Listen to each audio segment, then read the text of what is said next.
Pusat Pelaporan dan Analisis Transaksi Keuangan, PPATK, menemukan sebanyak lebih dari 140.000 rekening perbankan yang tidak aktif alias dorman selama lebih dari 10 tahun.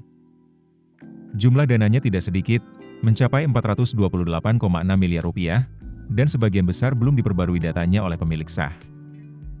PPATK juga mengungkap banyak rekening dorman digunakan sebagai sarana kejahatan keuangan. PPATK mengungkapkan, selama 5 tahun terakhir, pihaknya banyak menemukan praktik jual beli rekening, penggunaan nama orang lain, nomine, hingga peretasan untuk menampung dana hasil tindak pidana. Kasus tersebut tidak hanya merugikan pemilik rekening, tetapi juga membahayakan integritas sistem keuangan nasional. PPATK pun telah meminta perbankan untuk memblokir atau menghentikan sementara transaksi pada rekening dorman tersebut pada 15 Mei 2025. Tindakan ini bertujuan untuk mendorong verifikasi ulang oleh bank dan pemilik rekening. Dari analisis yang dilakukan sejak 2020, PPATK telah mengidentifikasi lebih dari 1 juta rekening yang diduga terlibat dalam tindak pidana. Sebanyak 150.000 diantaranya terindikasi merupakan rekening nomine hasil pembelian ilegal atau peretasan.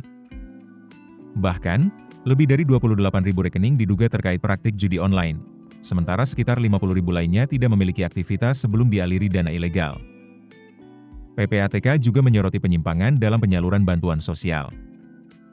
Sebanyak 10 juta rekening penerima bansos tidak aktif lebih dari 3 tahun, dengan total dana mengendap mencapai 2,1 triliun rupiah. Hal ini mengindikasikan bahwa distribusi bantuan belum sepenuhnya tepat sasaran. Tak hanya milik individu, rekening milik lembaga pemerintah pun ditemukan dalam kondisi dorman. PPATK mencatat lebih dari 2.000 rekening instansi pemerintah dan bendahara pengeluaran yang tak aktif, dengan total dana sekitar 500 miliar rupiah. Padahal, secara fungsional rekening ini seharusnya aktif dan terpantau.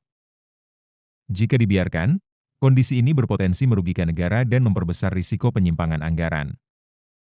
Untuk memulihkan rekening dorman, PPATK meminta perbankan segera melakukan verifikasi data nasabah dan mendorong pemilik rekening melakukan pengkinian data.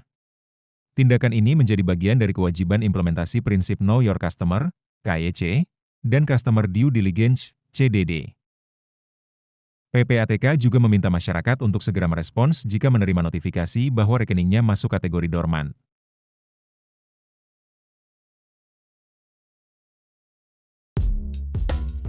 Keputusan bisnis terbaik datang dari data, bukan tebakan. Mudah berlangganan Business Insight dengan subscribe with Google.